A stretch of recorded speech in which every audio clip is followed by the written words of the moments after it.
ఈ నా చిన్న వయసు సంగతి అంటే ఇది నేను మాట్లాడుతున్నాను. ఇవాళ యూట్యూబ్ ఉంది కాబట్టి నేను నా చిన్న వయసులో అన్నీ చెప్పగలుగుతున్నాను. అదే కొంతమంది అయితే చదువు ఉంటే డైరీ రాసుకునేవాళ్ళు. నాకు చదువు లేదు.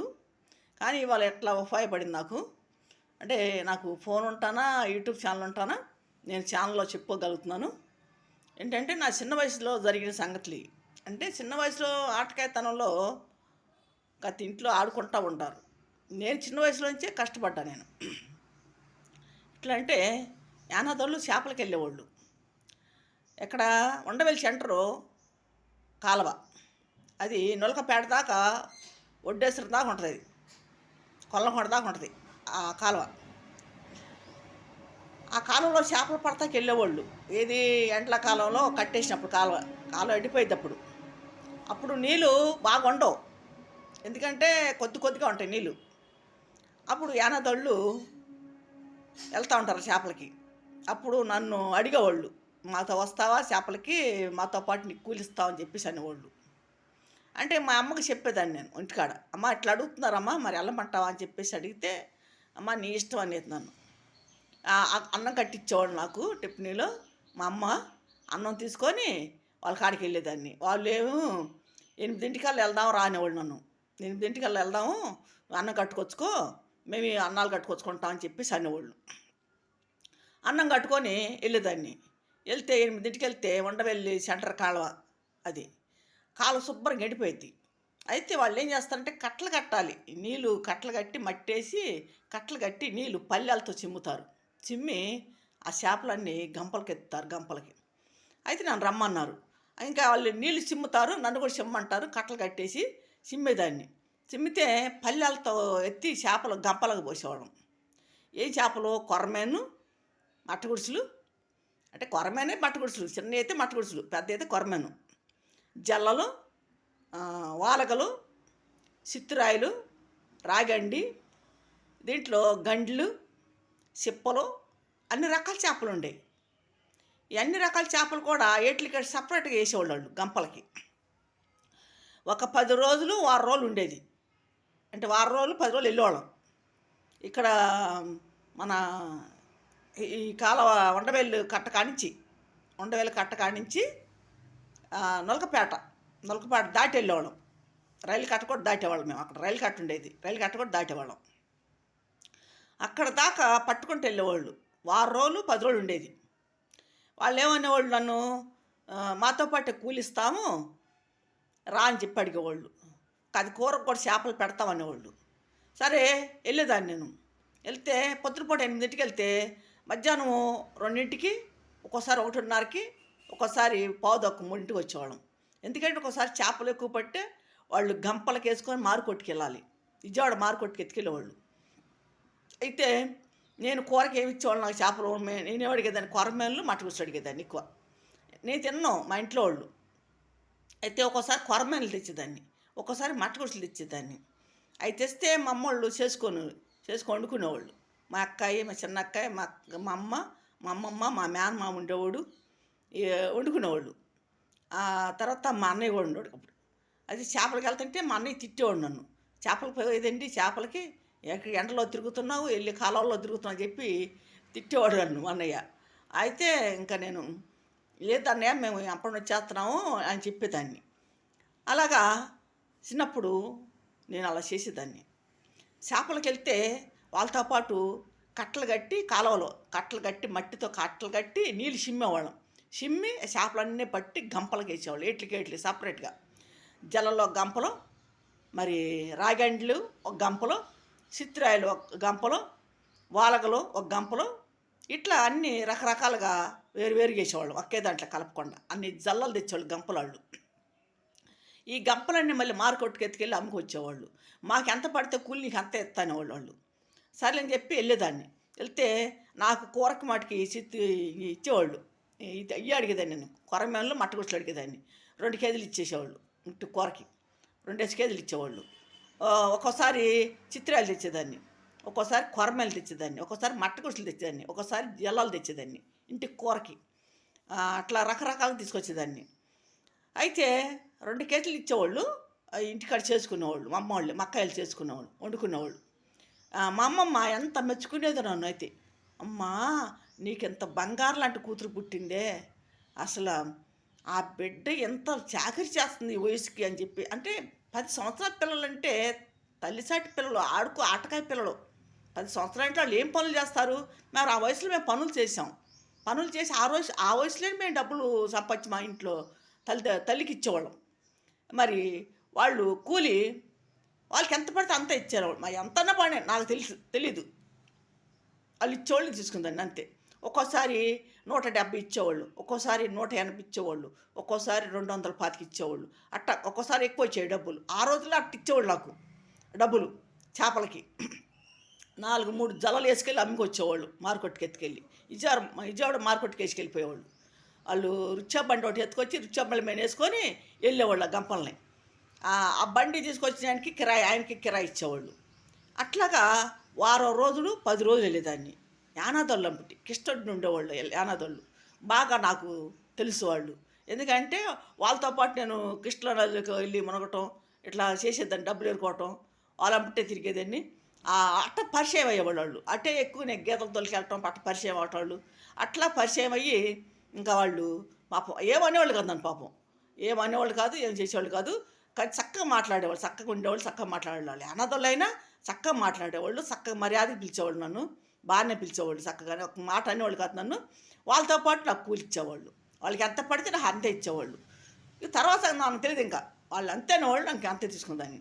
పోనీ ఇస్తున్నారు కదా, మనకి ఇవ్వకుండా ఉంటే మనం బాధపడాలి. ఇస్తున్నారు, తీసుకెళ్తున్నారు, ఇస్తున్నారు. పొద్దున పూట 8ంటికి వెళ్తే ఒక్కోసారి 1:30కి వచ్చేదాన్ని, ఒక్కోసారి 2ంటికి వచ్చేదాన్ని ఇంటికి, ఒక్కోసారి 3ంటికి వచ్చేదాన్ని.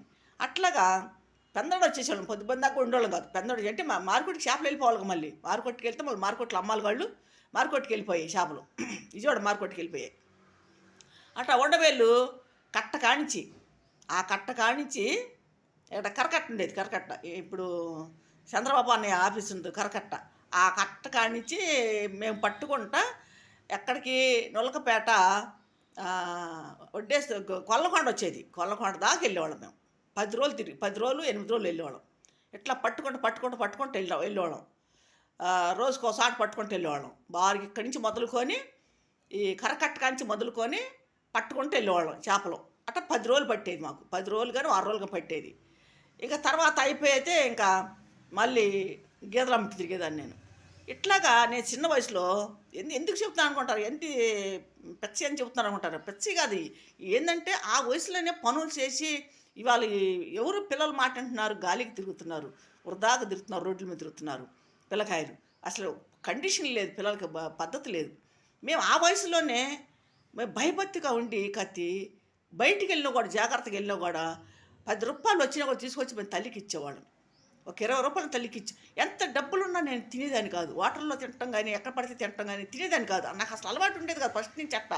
తర్వాత ఎంత డబ్బులు తీసేదాన్ని. మా అమ్మకి అట్ట దోశల్లో పోసేదాన్ని నేను. మా అమ్మ కూర్చోంటే పైడి చెంగు పట్టితే పైడి చెంగులో పోసేదాన్ని డబ్బులు. అట్లాగా మా అమ్మమ్మ ఎట్టా మెచ్చుకునేదో. మా అమ్మమ్మ, మా మేనమామయ్య. మా మేనమామ కూడా మా అమ్మకాడు ఉండేవాళ్ళు ఎక్కువ. వాళ్ళు ఏం మెచ్చుకునేవాళ్ళు నాకు. అసలు ఎలాగంటే, అమ్మా బిడ్డ బంగారు లాంటి బిడ్డమ్మ నీకు, అసలు ఇల్లు గడుపుతుందమ్మా ఈ బిడ్డ నీకు, ఎంతమంది నన్ను పోషిస్తుందమ్మా అని చెప్పేసి ఎంత ఆశ్చర్యపోయేవాళ్ళు. మా అమ్మ కూడా, అమ్మ ఈ బిడ్డనమ్మా నాకు ఇంట్లో, ఈ బిడ్డనమ్మా చేసేది ఇంట్లో, కష్టపడేది ఈ బిడ్డనమ్మా. దేనికైనా కూడా ప్రతి దానికిలో నేను కష్టపడేదాన్ని చిన్న వయసులో అన్ని పనులు నాకు కేటాయించేది మా అమ్మ నాకు ఇంట్లో. ఏంటి, నీళ్ళు తీసుకొచ్చి అన్నిటికి నింపే అమ్మ ఇంట్లో, అన్నిటికి పెట్టామ్మ నీళ్ళు అంటే బావిలో నీళ్ళు తోడుకొచ్చేదాన్ని. బావిలో నీళ్ళు తోడి బకెట్లతో జోడ వేసుకొచ్చేదాన్ని. అంత దూరం నడవాలి, దగ్గర కూడా కాదు, పక్కన కూడా కాదు. బావి కాడి నుంచి ఇంటికి చాలా దూరం ఉండేది. అంత దూరం బకెట్లతో లాక్కొచ్చేదాన్ని. అప్పుడు మట్టి కొండలు ఎక్కువ, మట్టి కొండలు, సిల్వర్ బిందులు. అట్లాగా ఇంట్లో అట్లాగా పొలాలకు పంపించేవాళ్ళు. పొలాలకి వెళ్తే పొలంలో నేను చితికి పొలంలో ఎరకుండా మోళ్ళు లాంటి, మొద్దులు లాంటి గట్టి పొలాలు ఎరుకొచ్చేసేదాన్ని. అసలు ఆ పొలాలు చూసి కూడా ఆశ్చర్యపోయేది మా అమ్మమ్మ. అసలు ఆ బిడ్డకి ఇంత తెలివి ఎట్టుంటుంది, ఇంత మంచి పొలాలు, ఎంత గట్టి పొలాలు ఎరుకొస్తుందని చెప్పి ఆశ్చర్యపోయేది మా అమ్మమ్మ. మా అమ్మమ్మ ఆకు ఒక్క నవ్వులేది, నోట్లో పువ్వాకేసేది. అవి ఆమెకని డైలీ కొనుక్కెళ్ళేదండి తాడేపల్లి వచ్చి ఒక్కలు, ఆకులు, పీటి ఒక్కలు అంటే పలసగా ఉంటాయి ఒక్కలు. ఆ ఒక్కలు, ఆకులు, పువ్వాకు కొనుక్కొని వెళ్ళేదాన్ని. మా అమ్మ కూడా ఆకొక్క వేసేది. వాళ్ళిద్దరికి కొనుక్కెళ్ళేదాన్ని.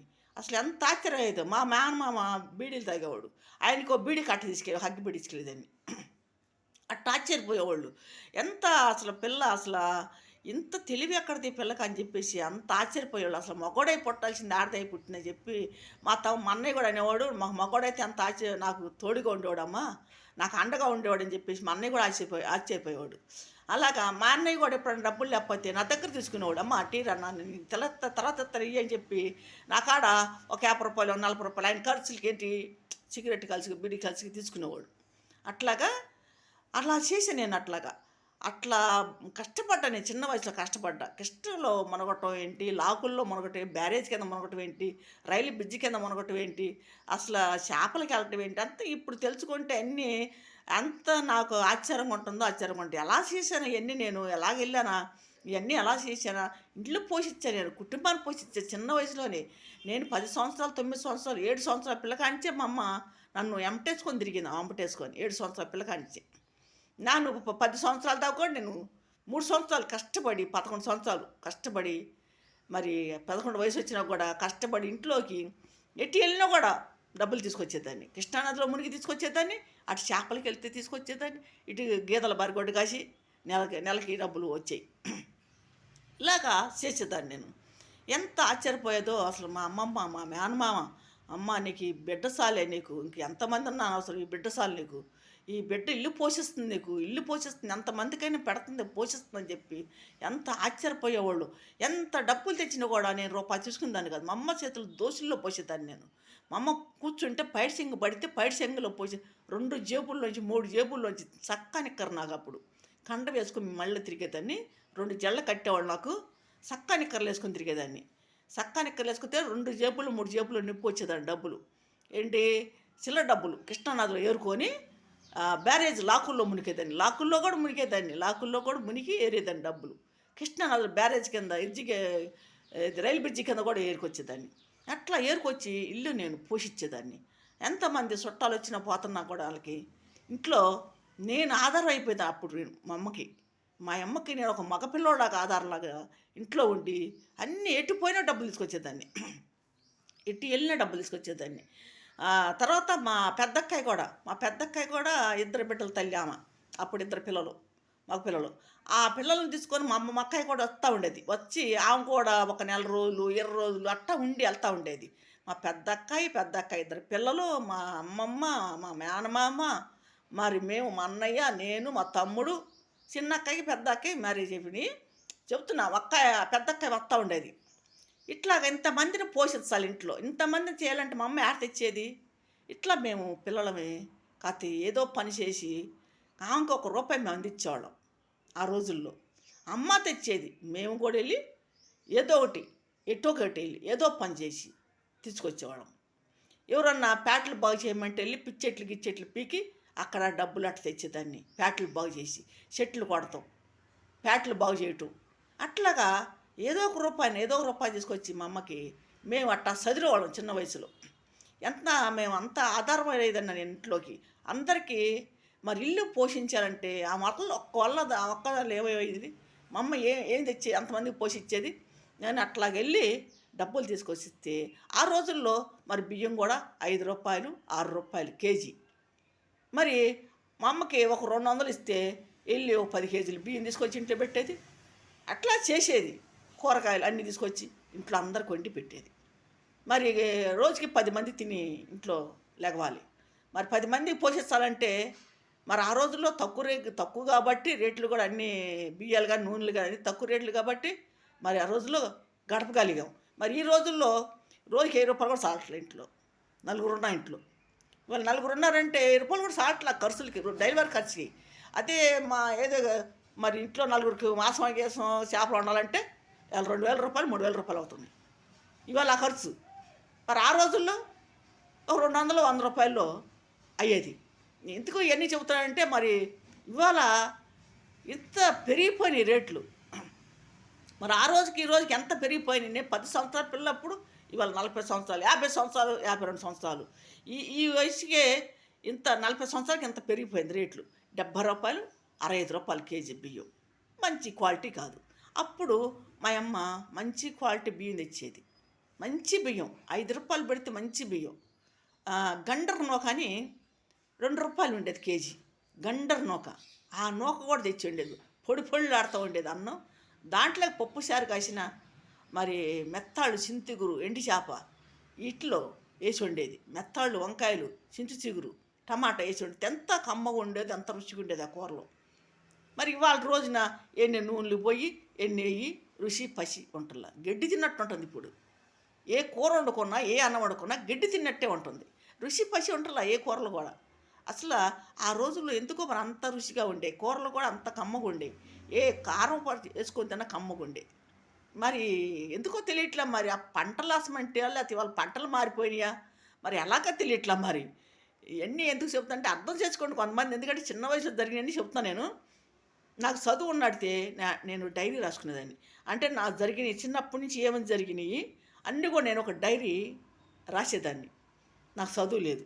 చదువు ఎందుకు లేదా అని ఆలోచిస్తున్నాను నేను. మా అమ్మగారు మా నాన్న చనిపోగాలని అందరూ చిన్నపిల్లలం కదా, ఆమె చదివించలేకపోయింది. కనీసం గవర్నమెంట్ స్కూల్లో కూడా చదివించలేకపోయింది. అందరు పనులు పంపించింది పిల్లల్ని. ఏదో పనులకి వెళ్ళిపోతూ ఉండేవాళ్ళం. చిన్న వయసు నుంచి గేదెలు అంపడి తినటం, ఏ కూలీనాలు ఏదో పనులకి అట్టా వెళ్ళిపోయేవాళ్ళం. అట్టా పనులు చేసుకుంటా పనులు చేసి చిన్న వయసు నుంచే మేము కష్టపడ్డాం. అది ఈరోజు కూడా మాకు తెలుసు కష్ట సుఖాలు. ఒక మనిషి కష్టపడాలంటే వాళ్ళ ఎండకేంటి, గాలికేంటి, వానకేంటి తడుచుకొని కష్టపడాలి. కష్టపడితే ఎంత కష్టపడితే మనం ఆ రూపాయి తెచ్చి ఇంట్లో మనం అసలు అసలు అది ఆ రోజులు ఆ టైం అసలు నాకు గుర్తు తెచ్చుకుంటే అసలు ఎలా గడిచిపోయిందా, అసలు ఈ సంఘటనలన్నీ ఎట్లాగా అయినాయా, ఇలా ఎలా చేశాను నేను, అసలు చేపలేంటి కాలువలకి వెళ్ళటం ఏంటి, కాలువలో కట్టేసి నీళ్ళు చిమ్మి పడటం ఏంటి, వాళ్ళతో పాటు నేను కూడా చేపలు మరి భయపడకుండా ఒక్కసారి భయపడిపోయేదాన్ని. ఎందుకంటే జల్లలు ఉంటాయి, ముళ్ళు గుచ్చుకుంటే ఆయన భయం వేసేది. జల్లల్లో భయం వేసేది, జల్ల ముళ్ళు గుచ్చుకుంటుందని. అట్లా నాకు కాళ్ళలో కూడా ముళ్ళు గుచ్చుకునేవి, చేతల్లో గుచ్చుకునేవి. అట్లాగా చిన్న వయసులో ఎంత కష్టపడ్డా నేను. చిన్న వయసులో కూడా మా అమ్మ అందరు చిన్నపిల్లలప్పుడే ఆ వంపుటి వేసుకొని పనులు తిప్పింది. ఆడపిల్లలైనా మగపిల్లలైనా కష్టపడ్డాం, అందరూ కష్టపడ్డాం మా ఇంట్లో. మా పెద్దక్కాయ కూడా చిన్నప్పటి నుంచి కష్టపడింది. ఆమె చింత చెట్టు ఎక్కి చింత చిగురు కొత్తగా ఎక్కింది. చెట్టు పెంచి కొమ్మ ఇరిగి పడిపోయింది. చిటారు కొమ్మలకు ఎక్కింది, కొమ్మ ఇరిగి పడిపోయింది. పడిపోతే ఆమె ఏం చేసింది, నిలువుగా పడిపోయింది. అంటే తలకాయ కిందకే కాళ్ళు పైకి పడిపోయింది చిన్న వయసులో. పడిపోతే ఆమెకు రాళ్ళు, కంకర రాళ్ళు తలలో అంతా గుచ్చుకుపోయి 4 సార్లు గుచ్చుకుపోయినాయి. గుచ్చుకుపోయి ఆమెకి శరము బెజ్జలు పడిపోయింది అన్నమాట తలలో. ఆ రక్తాలు కారుకుంటా ఆమె ఎంత కష్టపడింది ఆమె కూడా.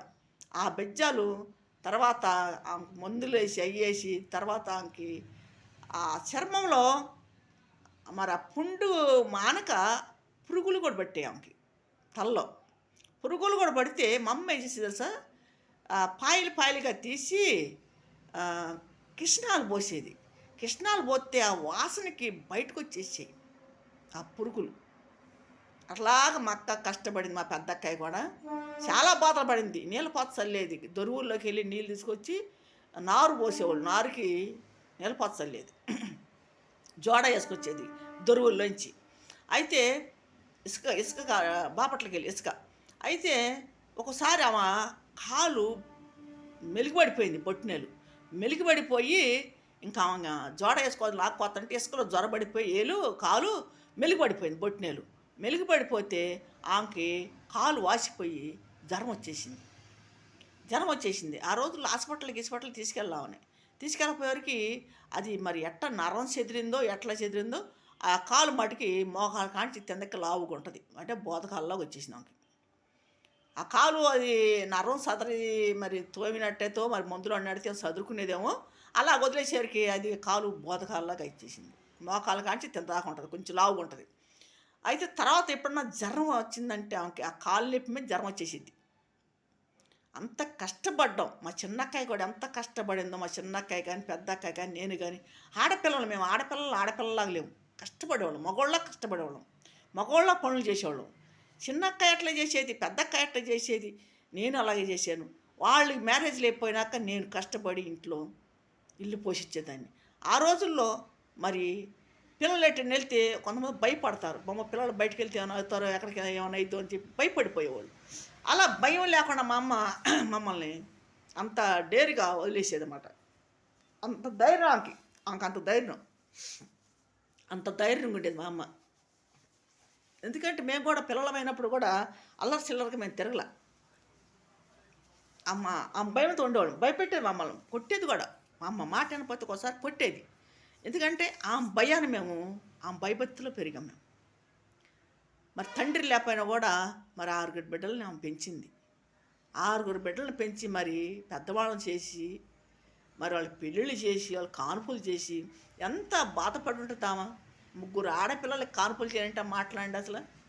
ఈ రోజులో ఒక్క బిడ్డకి బాధపడుతున్నారు. ఆడపిల్లకి కానుపులు చేసి మరి ఇంట్లో పోషించాలంటే ఎంత బాధ. బాల్యంత ఇంట్లో ఉందంటే మరి 3 నెలలు బయట రాకూడదు బాల్యంత. 3 నెలలు బాల్యంతనే చూసుకోవాలా, సంటి బిడ్డను చూసుకోవాలా, ఎంత ఖర్చు అండి. ఒక సంటి బిడ్డని బాల్యంత చూసుకోవాలంటే ఎంత ఖర్చు. మరి మా అమ్మ మా కోసం కష్టపడింది. 3 ఆడపిల్లలను బరాయించింది మా అమ్మ. మగ దిక్కు లేకుండా, తండ్రి లేకుండా. మా తండ్రి మరి మా పెద్దాన్ని చనిపోయాయి, మళ్ళీ తర్వాత చిన్నాన్ని చనిపోయాయి. మరి ఇట్లా జరిగినాయి. మరి జరిగినా కూడా మా అమ్మ ఆడపిల్లల్ని పోగొట్టుకోవాలి. చూసింది, ఆడపిల్లలను చూసింది. ఆడపిల్లల మటుకి ఆమెకి తగ్గిందంతే. గుడ్లు కొనియటమైనా ఏది కొనియటమైనా ఆమె తగ్గట్టే పెట్టేది. కానీ మేము పెద్ద ఫ్యాషన్ గేషన్ కూడా వెళ్ళేవాళ్ళం కాదు. మాకు చిన్న వయసు నుంచి కష్టపడేవాళ్ళం. కష్ట సుఖాలు తెలుసు మాకు. కష్ట సుఖాలు తెలుసు కాబట్టి మేము దూపర ఖర్చులు పెట్టేవాళ్ళం కాదు. ఎలా పడితే అలా ఖర్చు పెట్టేవాళ్ళం కాదు.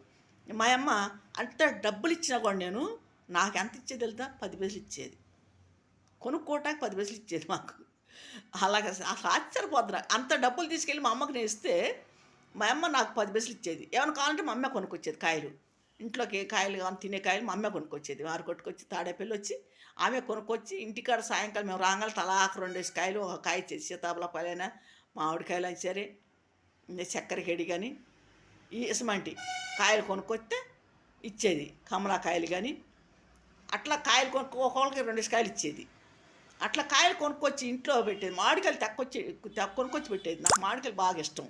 మామిడికాయలు ఎక్కువ కొనుక్కొచ్చి ఇంట్లో పెడితే ఇంటికి రాగాలి గప్పున వాసన వచ్చాయి మామిడికాయలు. ఇంటికి ఎంత వాసన వస్తుందంటే, అమ్మ మామిడికాయలు వాసన వస్తుంది ఏంటమ్మంట, మా కొనుక్కొచ్చాను తినండి అనేది.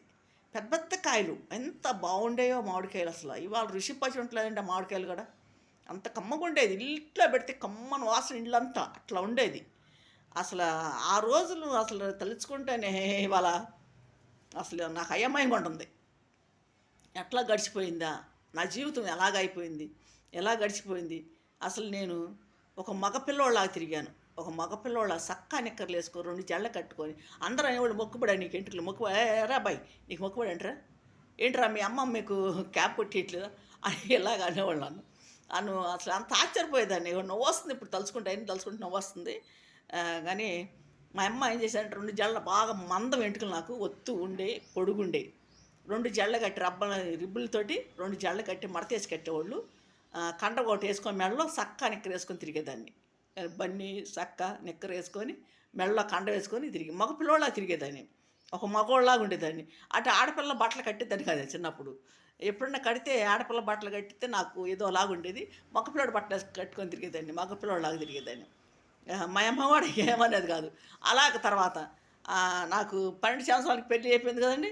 ఆ పెళ్ళి అయినప్పుడు కట్టారండి ఇంక చీర. ఇంకప్పుడు కడతాం ఇంక చీర. చీరకి అప్పుడు కడతాం ఇప్పటికి ఇంకా నేను చీరలే. ఇక డ్రెస్సులు వేయటం కానీ లంగావోని వేయటం కానీ ఒక్కసారి వేసాను లంగావోని అంతే. ఏదో అప్పుడు 12 సంవత్సరాలు అప్పుడు ఒక్కసారి వేసాను. ఇంకా అక్కడి నుంచి నాకు మ్యారేజ్ అయిపోయింది. చీరలు కట్టుకోవటం ఇంకా ఒక పిన్ని గిన్నె కూడా పెట్టను నేను. మామూలుగా కట్టేసి వదిలేసుకుంటాను అంతే. అట్లాగా ఇంకా ఒక నైటీలు వేయటం కానీ డ్రెస్సులు వేయటం కానీ నాకు అసలు ఇష్టం ఉండదు. అవి అట్లా జోలికే నేను పోను. అసలు నాకు ఇష్టం ఉండదు. ఇంక చీరే ఎప్పుడు కట్టినా చీరలు కట్టుకొని తిరగటమే. ఇట్లాగ నా చిన్న వయసులో అలా గడిచిపోయింది. మా అమ్మమ్మ మా మేనమామ ఉండేవాళ్ళు మా అమ్మ దగ్గర. అసలు ఎంత మెచ్చుకునేదో మా అమ్మ. ఇది మా అమ్మమ్మ ఒకలాగా ఉండేవాళ్ళు. అక్క చెల్లిలాగా ఉండేవాళ్ళు. తల్లి కూతురులాగా ఉండేవాళ్ళు కదా, అక్క చెల్లిలాగా ఉండేవాళ్ళు. చూసి వాళ్ళంతా కూడా అక్క చెల్లి అనుకునేవాళ్ళు. మా అమ్మమ్మకి 9 మంది సంతానం. మా అమ్మ పెద్దది. వాళ్ళు 5 అక్క చెల్లు, నలుగురు అన్నదమ్ముళ్ళు, మమ్మోళ్ళు.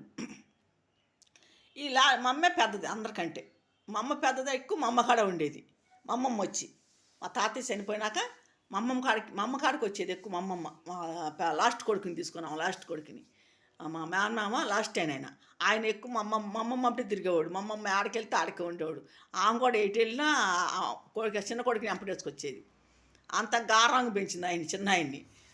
మా దగ్గర ఎక్కువ ఉండేవాళ్ళు. ఎక్కువ మా దగ్గర ఉంటాను వాళ్ళే తెలుసు ఎక్కువ నాకు. మా తాతయ్యని ఒక్కసారి చూశాను అంతే. హైట్ ఉండేవాడు బాగా, 6 అడుగులు ఉండేవాడు మనిషి. బొద్దుగుండోడు మనిషి, హైట్ ఉండేవాడు, బొద్దుగుండోడు. ఒక్కసారి చూసి అంతే నేను. బాగా గుర్తు. పంచికట్టు కట్టుకొని లాలిసి సక్కేసుకొని ఏదో లాలిసి ఏదో అంటారు, అది వేసుకొని మెడ మీద కండ వేసుకొని భుజం మీద కండ వేసుకున్నాడు. తలకొట్టు ఆ కండ తలకొట్టు చుట్టుకున్నాడు. అట్లా పర్సనాలిటీ బాగుండేది. మరి మా మేనమామలంతా కూడా హైటే. మరి మా అమ్మోళ్ళు ఎందుకు హైట్ తక్కువ, మా అమ్మోళ్ళు హైట్ తక్కువ, మా అమ్మమ్మ హైట్ తక్కువ, మా అమ్మమ్మ కూడా. ఇట్లాగా మా కుటుంబము. ఇవన్నీ ఎందుకు చెబుతున్నానంటే ఒక కుటుంబం కాబట్టి ఇలా చెబుతున్నాను. కుటుంబంలో ఎలా బాధపడ్డామా, ఎలా కష్టపడ్డామా. మరి మా అమ్మమ్మ కానీ మా మేనమామ కానీ అట్లా మెచ్చుకునేవాళ్ళు నన్ను. అంత బాగా నన్ను చూడటం కూడా అట్లా చూసేవాళ్ళు. ఎందుకంటే నేను బయటికి పనుల మీద